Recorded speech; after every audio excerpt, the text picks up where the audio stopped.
데살로니가서 주의 날을 기다리는 그리스도의 삶입니다. 과연 우리가 어떻게 주의 날을 기다려야 될지. 데살로니가인들이 그렇게 재림에 대해서 오해했던 그들에게 주의 날을 어떻게 바르게 기다려야 될지 설명하였습니다. 프로스 데살로니케스 베타, 데살로니가인들에게 보내는 두 번째 편지고요. 마찬가지입니다. 바울이 썼고요. 본서 자체에서 바울이 썼다고 얘기하고요. 그 다음에 데살로니가 전서에서 나왔던 그런 문제들, 그에 대해서 유사한 부분이 있습니다. 그래서 또한 서문과 공통 발신자, 데살로니가 교회에게 보내는 편지라고 하는 부분이 공통적인 부분이 있습니다.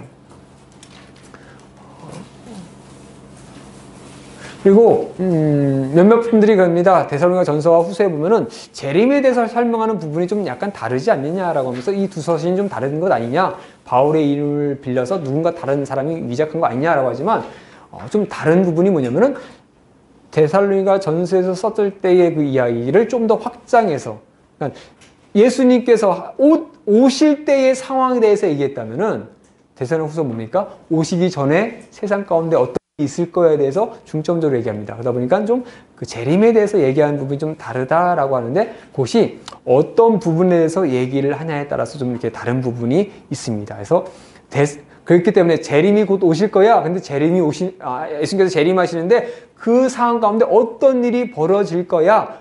그런 일이 있기 전에는 예수님 아직 오시지 않을 거야. 하지만 그분을 기다리면서 살아가야 돼. 라고 하는 것이 이제 데살로니가 후서의 중점적인 내용입니다.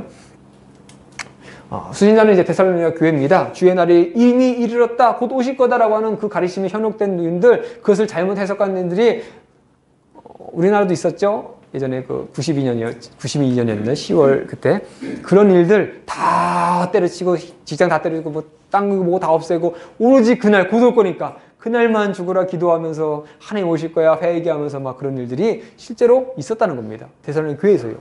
그들 때문에 혼란이 일어납니다. 어디는 곧 오실 건데 뭐하러 그렇게 열심히 살아. 곧 오실 건데 난 이렇게 살 거야. 다 일도 안 하고 뭐하고 하는 그 때문에 교회가 혼란이 일어나는 상황 가운데 바울이 그들을 바로잡으려고 합니다. 배경은 똑같습니다. 재림신앙을 갖던 바울의 교훈을 오해했기 때문에 환란 중에 있는 교회 내의 불건전한 모습, 가뜩이나 외부에서 그렇게 고통받고 있는데 내부 가운데 혼란이 일어나니 얼마나 사람들이 심란합니까? 어렵습니까? 아니 지금 마음 지키며 살아가야 되는데 그 마음 지키면서 같이 있는 자들이 아유 재림하신다는데 뭐 그렇게 해 라면서 현혹되는 자들이 있으니 얼마나 힘들겠습니까? 그 얘기를 들은 바울이 어떻습니까? 사랑하는 자들이 내가 편지를 그렇게 써가지고 그들이 잘 알길 바랐는데 그것을 잘못 오해해가지고 다른 생각하니 얼마나 마음이 아프겠습니까? 난 그들이 참 바르게 서길 원했는데 그것 때문에 오해한 자들이 있었다는 것, 그것을 바로잡기 위해서 쓰는 모습을 볼 수 있습니다. 51년, 52년 바울 2차 전도 여정 가운데 썼습니다. 이 전서가 갔다가 왔을 때 그 일 가운데 벌어졌던 일들을 듣고서 바울이 다시 편지를 보내는 모습이 있습니다. 그래서 전서와 후서가 최소한 한 5개월에서 6개월 정도 차이가 있지 않을까. 그 정도의 어간에서 좀 차이가 있지 않을까. 그러니까 바울이 1년 6개월 동안 있는 그 가운데 그 기간 안에서 데살로니가 전서 후서가 이렇게 차이를 가지고 썼을 거라고 보고 있습니다. 자, 전도여정 보고요. 자, 보시면 이제 핍박 중에 인내하고 믿음을 굳게 하고 있는 데살로니가인들을 위로하고 칭찬합니다. 왜요? 데살로니가인들은 여전히 잘 믿음 생활하고 있습니다. 핍박과 환난 가운데서 잘 살고 있습니다. 하지만 그 가운데 오해했던 그들에게 다시 한번 주의 날에 대한 교훈, 죽으면 어떡합니까? 라고 했던 교훈을 줬더니 곧 오실 거야 라고 하면서 엉뚱하게 오해하니까 그게 아니라 주의 날은 이런 날이야. 이런 날을 기다려야 돼. 그런 날이 올 거야. 그런 날 때문에 현혹되지 말고 너희는 그냥 열심히 생활하며 살아가며 세상 가운데 사랑을 전하며 살아가며 믿음을 지켜나가. 그렇게 오해하면서 할 필요 없어. 그런 헛된 것 하지 말고 하나님 믿음만 지켜라고 얘기하고 있습니다. 특별히 그 가운데 뭡니까? 게으르게 사는 사람들. 일도 안 하고 두려움에 일도 안 하면서 괜히 일만 만들고 있는, 문제만 발생하는 그들에 대해서 얘기하는 모습. 그러면서 그렇게 게으르지 말고 바울이 뭐라 했습니까? 궁핍하지 말고 먹고 살아야 되니까 가서 일하면서 그 가운데 너희가 사랑을 실천하고 그 가운데 예수님의 사랑, 하나님의 사랑을 실천하며 그렇게 살아야지. 어디서 그렇게 게으르게 살아가냐? 그러지 마라. 얘기합니다. 다른 가르침에 대한 현혹하지 말고 바울의 말로는 서신으로 가르쳐준 진리를 굳게 잡아라. 내가 너희의 믿음을 칭찬하면 너희가 그렇게 얘기했던 그 믿음, 그것을 잡아야지. 엉뚱한 거에 포커스 둬가지고 그거 바라보면서 살지 말라라고 그런 목적으로 썼습니다. 첫째입니다. 바울과 실로아나와 디모데는 하나님 우리 아버지와 주 예수 그리스도 안에 있는 데살로니가 교회에 편지하노니라고 하면서 전서의 편지를 보냈던 데살로니가 교회에 보내고 있다라고 하는 것을 다시 한번 강조하고 있고요. 우리 주 예수 그리스도의 은혜가 너희 물에게 있을지어다라고 하면서 그들이 그렇게 믿음 생활을 잘하는 가운데 혼란이 있었지만 그 혼란도 빨리 수습해가지고 다시 하나님의 은혜 가운데 살기를 바란다고 축복하는 모습으로 끝나고 있습니다. 보시면은 전체 봅니다. 고난받는 성도들을 위로합니다. 왜입니까? 그 고난을 받고 있기 때문에 다시 한번 격려합니다. 생각하면 생각할수록 그들에게 마음이 갑니다. 사랑하고 싶습니다. 위로하고 싶습니다. 격려하고 싶습니다. 그들에게 격려합니다. 하지만 그 가운데 벌어진 일들에 대해서, 주의 날에 대해서 다시 가르침을 줍니다. 아니야, 너희가 오해했어. 그것이 아니야 라고 설명합니다. 징조들에 대해서, 특별히 너희 가운데 너희를 현혹하고 흔들 많은 상황 가운데 있을 거야. 그냥 단순히 너희가 오해한 거 너희뿐만 아니야. 더 있을 거야. 더 있을 거야. 그런 일은 많을 거야. 근데 그런데 현혹되지 마. 너희가 받은 교훈대로 잘 살아가. 믿음 생활 잘해 라고 하면서 뭡니까? 게으름을 경계해라. 그렇게 엉뚱한 것 때문에 그렇게 현혹되지 마라. 그러면서 자신을 위해서 기도 요청하면서요. 자, 게으르지 말고 일하라. 그래서 일하지 않는 자는 먹지도 말라라고 하는 그런 얘기도 할 정도로 바울이 얘기하는 걸 볼 수 있습니다. 문안 인사입니다. 바울이 이제 문안 인사를 하고요. 이제 심판의 고통 가운데 있는 그들에게 격려합니다. 그래서 공의로운 심판의 표요 너희로 하여금 하나님의 나라에 합당한 자로 여김을 받게 하려 함이니 그 나라를 위하여 너희가 또한 고난을 받느니라. 너희로 고난을 받게 하는 자들에게 환난으로 갚으시고 환난을 받는 너희에게는 우리와 함께 안식으로 갚으실 것이 하나님의 공이시니 주 예수께서 자기의 능력의 천사들과 함께 하늘로부터 불꽃 가운데 나타내실 때에 하나님 모르는 자들과 우리 주 예수의 복음에 복종하지 않는 자들에게 형벌을 내리시리니 이런 자들은 주의 얼굴과 그 힘의 영광을 떠나 영원한 멸망의 형벌을 받으리로다. 하나님 앞에 그렇게 고통받고 어려움 당하지만 그것을 뭡니까? 누가 갚아주십니까? 하나님이 갚아주십니다. 하나님이 심판하실 겁니다. 그리고 그런 자들에게 하나님께서 어떻게 하십니까? 상 주십니다. 잘 믿음을 지킨 그들에게 면류관도 주시고요. 흰돌에 이름도 쓰게 해주시고요. 하나님의 영광이 되게 하십니다. 생명의 책에 기록되게 하십니다. 결국 그들은 멸망받을 겁니다. 그렇기 때문에 그런 게 뭡니까? 악을 악으로 갚지 말고 악은 어떤 모양이도 버리고 너는 오직 하나님의 은혜 가운데 살아라 라고 얘기하고 있습니다. 그 성도를 위해서 기도합니다. 항상 너희를 위하여 기도하면 우리 하나님이 너희를 부르심에 합당한 자로 여기시고 모든 선을 기뻐함과 믿음의 역사를 능력으로 이루게 하시고 우리 하나님과 주 예수 그리스도의 은혜대로 우리 주 예수의 이름이 너희 가운데 영광을 받으시고 너희도 그 안에서 영광을 받게 하려 함이라. 그들 때문에 하나님께서 영광 받으십니다. 또한 그들도 하나님 안에서 영광 받습니다. 그 가운데 잘 살아가다. 내가 그것을 위해서 기도한다. 너희가 다른 것 때문에 엉뚱한 데 가지 않는 것, 영원히 하나님 앞에서 빛 가운데 거하며 하나님의 영광 가운데 너희 통해서 영광이 드러나도록 세상에 빛이 되도록 그 어두운 세상에 빛을 내도록 그 가운데 빛은 빛으로서 빛을 내야 빛이니 너희는 정말 그렇게 빛으로 하나님의 그리스도의 향기를 품는 자로서 살아가라고 얘기합니다. 그래서 이제 본격적으로 그들이 오해하고 있는 부분에 대해서 얘기합니다. 특별히 징조들입니다. 그날에 배교한 자들, 교회를 떠난 자들, 요즘에도 되면 많은 이단들이 나오고 우리 현혹한 자들, 그것이 당연하다는 겁니다. 당연합니다. 이단 막으려고 해도 생깁니다. 그런 자들이 당연히 종말에 생깁니다. 더 많이 생긴다는 겁니다. 그런 멸망의 아들들이 많이 생깁니다. 형제들, 우리가 너희에게 구하는 것은 우리 주 예수 그리스도의 강림하심과 우리가 그 앞에 모임에 관하여 영으로나 또는 말로나 또는 우리에게서 받았다는 편지로나 주의 날이 이렇다 해서 쉽게 마음이 흔들리거나 두려워하거나 하지 말아야 할 것이라. 영이든 말이든 우리에게 받은 편지든 주의 날이 이르렀다고 마음 흔들리지 말라는 겁니다. 열심히 신앙생활하며 하나님 앞에 기쁨으로 영광이 되도록 살아갔던 그들이 그렇게 살아가야지 흔들리지 말라는 겁니다. 뭔가 좀 부족한 것 같아 라고 해서 다 포기하고 가서 기도하고 어쩌면 저도 만약에 몇 월 며칠 영께서 하나님께서 오셔가지고 나 올 거야 라고 한다면은 아마 저도 그럴 것 같습니다. 뭔가 좀 생각해보니까 나 뭐 부족한 것 같아. 그런 것 같다라고 생각하는데 그런 거 가지고 흔들리지 말라는 겁니다. 그런 것 때문에 두려워하지 말라는 겁니다. 너희가 이미 구원받았고 구원받은 백성으로 살아가는데 두려울 수 있죠. 뭔가 부족할 수 있다고 생각합니다. 하지만 내가 그리스도를 믿음으로 아니야 그럼에도 불구하고 그분을 믿으며 하나님께서 나를 구원해 주실 거야 라는 믿음을 갖고 살아가라는 겁니다. 누가 어떻게 하여도 너희가 미혹되지 말라. 먼저 배교한 일이 있고 저 불법의 사람 곧 멸망의 아들이 나타나기 전에는 그날이 이르지 아니하리니 지금이 너희가 보는 모습들이 더 많이 나타날 거야. 너희를 현혹하는 자들, 예수 그리스도를 시인하지 않는 자들이 더 나올 거야. 그런 일이 있기 전까지는 멸망의 아들들, 우리를 멸망시킬 아들이 나타나기 전까지는 아니야. 그런 날이 더 와야 돼. 입니다. 내가 너희와 함께 있을 때 일에 대해 너희 말한 것을 기억하지 못하느냐. 뭡니까? 바울이 이미 설명 다 했습니다. 데살로니가 교회에 3주 동안 있으면서 다 설명했었는데 그들이 그걸 기억 못하고 바울의 편지 보고서는 곧 오실 거니까 라고 하면서 오해가 생기니 얘기합니다. 나 그때 얘기했잖아. 내가 너 가르쳐줬잖아. 기억해야지.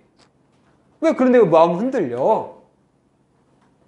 너는 지금 그로 하여금 그의 때에 나타나게 하려 하여 막는 것이 있는 것을 안 하니? 아직 막고 있습니다. 심판이 지금 늦춰지고 있습니다. 왜요? 베드로에 보면 말씀하시지 않습니까? 한 사람이라도 구원하고 싶으셔서 하나님께서 그걸 막고 계시다는 겁니다. 심판 때를 늦추면서 한 사람이라도 그 가운데 배교자 멸망의 아들은 끊임없이 나타나는데 불구하고 하나님은 그럼에도 불구하고 저놈들도 구원받아야 되는데 막고 계십니다. 그날이 안 오는 게 아니라 오는데 하나님 뭡니까? 한 사람이라도 더, 한 놈이라도 더 99마리 양이 있을지라도 잃어버린 그 한 양 찾고 싶어가지고 막고 계시던 겁니다. 왜 그걸 알지 못하느냐? 얘기합니다. 그걸 아는데 왜 흔들려? 가서 너희는 더 믿음 지키며 살아가며 더 믿음을 사람들에게 전하며 그리스도의 복음을 전해야지. 얘기합니다. 불법의 비밀이 이미 활동하였으나 지금 그것을 막는 자가 있어 그 중에 옮겨질 때까지 하리라. 그것이 옮겨질 때, 막아진 것이 막히지 않을 때, 그때가 되기 전까지 그렇게 될 거다. 불법의 비밀이 그렇게 활동할 거다. 얘기합니다. 너희를 미혹할 사람이 있을 거다. 핍박이 있을 거다. 고통이 있을 거다. 얘기합니다. 그러면서 불의를 좋아하는 자들에 대한 심판, 악인들에 대한 심판을 얘기합니다. 악한 자들이 나타나면 사탄의 활동을 따라 모든 능력과 표적과 거짓 기적과 불의 모든 속임으로 멸망하는 자들에게 있으리니 이는 그들이 진리의 사랑을 받지 아니하여 구원을 받지 못함이라.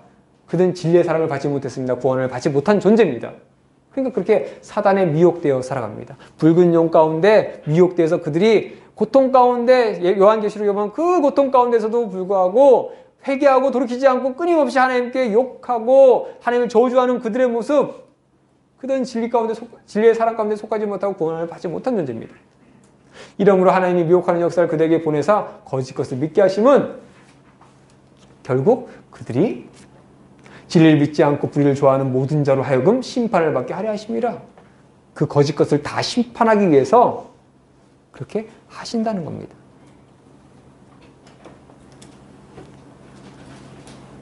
바울이 모릅니까? 앞에 말했죠. 내가 너희가 있을 때 내가 가르쳐주지 않았느냐.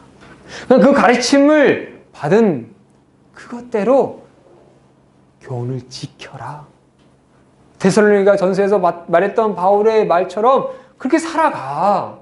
미혹되지 말고 딴짓 하지 말고 살아가. 흔들리지 마. 두려워하지 마. 그렇게 살아가. 얘기합니다. 주께서 사랑하는 형제들아, 우리가 항상 너희에게 관하여 마땅히 하나님께 감사할 것은 하나님이 처음부터 너희의 택하사 너희의 거룩하심과 진리를 믿음으로 구원을 받게 하심이니 이를 위하여 우리의 복음으로 너희를 부르사 우리 주 예수 그리스도의 영광을 얻게 하려 하심이라. 얘기하지 않았냐? 그럼 형제들아, 굳건하게 있어서 말로나 우리의 편지로나 가르침을 받은 전통을 지키라. 살아가라. 헛된 것 따르지 말라고 합니다. 그래서 바울이 이제 기도 요청을 합니다. 끝으로 형제들아, 너희는 우리를 위하여 기도하기를 주의 말씀이 너희 가운데에서 같이 퍼져나가 영광스럽게 되고 또한 우리를 부당하고 악한 사람들에게 건지시옵소서 하라. 믿음 모든 사람들의 것이 아니니라. 주는 미쁘사 너희를 굳건하게 하시고 악한 자들에게서 지키시리라. 자신들을 위해서 기도하길 바랍니다. 왜요? 바울도 그들을 위해서 기도하지만 그들의 기도도 필요합니다. 바울도 그들과 같은 상황 가운데 살아갑니다. 서로가 기도하며 살아갑니다. 하나님께서 저들을 도와주시기를. 그들은 뭡니까? 바울을 도와주시기를. 우리를 부당하게 여기는 악한 자들에게 건져주시옵소서. 저들이 어렵고 힘든 가운데 처하지 않고 그 가운데서 빨리 속히 벗어나기를. 바울도 데살로니가 교회에게 그렇게 기도하고 그들도 나를 위해서 그렇게 기도하기를. 그리고 뭡니까? 믿음 모든 사람의 것이 아니니라. 그렇죠? 하나님 믿고 예수를 믿는 자들의 것이지 믿지 않는 자들은 그들의 것이 아닙니다. 모든 사람의 것이 아닙니다. 모든 사람들이 믿을 수 있고 모든 사람들이 믿고 구원받을 수 있는데 그거는 뭡니까? 믿는 자들에게 허용된 겁니다. 믿지 않는 자들은 믿지 않음에도 불구하고 그래도 하나님께서 긍휼히 여기시니 그들을 구원해 주신다가 아닙니다. 믿지 않으면 심판이 옵니다. 그것은 확실합니다.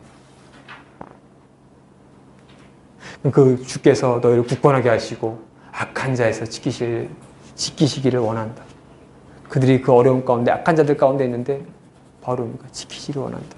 또한 나도 그렇게 지켜주길 원한다. 우리 서로 그렇게 기도하자라고 합니다. 그러면서 그들 가운데 잘못된 것을 지적합니다. 이제 마지막으로. 다 가르쳤지. 너희 어떻게 생활해야 되지. 알지. 근데 너희 잘못했지. 어떻게 해야 될까? 형제들아, 우리 주 예수 그리스도의 이름으로 너희를 명하노니 게으르게 행하고 우리에게서 받은 전통대로 행하지 아니하는 모든 형제들에게 떠나라. 그들이 그렇게 살아가면 그들 떠나. 그들 때문에 미혹되지 말고. 그래서 하나님이 떠난 거야. 엉뚱한 거 믿는 거야. 엉뚱한 것에 현혹된 거야. 떠나라고 합니다. 우리가 너희와 함께 있을 때 너희에게 명하기를 누구든지 일하기 싫어하거든 먹지도 말게 하라 하였더니 우리가 들은즉 너희 가운데 게으르게 행하여 도무지 일하지 아니하며 일을 만들기만 하는 자들이 있다. 일도 안 하면서 일만 만들고 분란만 만들고 그들 가운데 있으니 문제 생기니 그냥 차라리 떠나라. 얘기합니다. 이런 자들에게 우리가 명하고 주 예수 그리스도 안에서 권하노니 조용히 일하며 자기 양식을 먹으라. 데살로니가전서에도 얘기하죠. 조용히 일하며 그들 가운데 조용히 양식을 먹으며 그 가운데 살아가라. 얘기합니다. 그래서 뭡니까? 형제들아 너희는 선을 행하다가 낙심하지 말라. 뭡니까? 선을 행하다 보면은 낙심할 때가 있죠. 난 분명히 참 잘 도와줬는데 그는 뭡니까? 선을 악으로 갚을 때도 있죠. 난 참 뭔가 했는데 전혀 돌아오지 않는 것이 있습니다. 낙심할 때가 있습니다. 근데 그러지 말라는 겁니다. 끊임없이 선을 행하다. 악은 어떤 모양이든 버리라. 하나님께서 우리를 향하신 그 뜻대로 살아가라. 낙심될 수도 있고요. 흔들릴 때도 있고요. 두려워할 때도 있습니다. 하지만 그럴지라도 그 가운데 뭡니까? 격려해주고 힘없는 자는 세워주고 흔들릴 자는 위로해주고 그렇게 살아가라고 합니다. 바울은 두 편의 데살로니가 전설 말씀을 통해서 그들 가운데 있는 어려움에 대해서 얘기하고요. 그들이 그렇게 잘 살아가기를 원하고 있습니다. 바울은 1차 전도여정과 2차 전도여정 가운데 그런 많은 환난과 고통 가운데 있는 교회들 그를 향해서 편지합니다. 그들이 굳건하게 잘 서길 바랍니다. 그들을 흔드는 세상이 많은 것도 있습니다. 현혹하는 것도 있습니다. 그리고 오해하는 것도 많습니다. 그럼에도 불구하고 하나님 앞에 잘 살아가라. 그 믿음 잘 지켜나가며 하나님 복음 가운데서 성령의 열매를 맺으며 형제들을 사랑하며 그들과 함께 살아가고 또 세상 가운데 살아가며 하나님의 뜻을 행하며 그 가운데 곧 오실 메시아 언제 오실지 모르지만 내가 죽은 다음에 오실지 그 전에 올지 모르지만 그럼에도 불구하고 내가 죽을지라도 재림 때 나를 다시 부활시키시어 나와 함께 하시라 하나님. 만약 살아있다면 살아있는 상태에서 뭡니까? 다시 그 예수님을 바라볼 수 있는 영광을 보게 하신 하나님. 예수님 그분을 기다리며 그 가운데 살아가라고 바울은 얘기하고 있습니다. 이것으로 갈라디아서 데살로니가 전서 마치겠습니다. 감사합니다.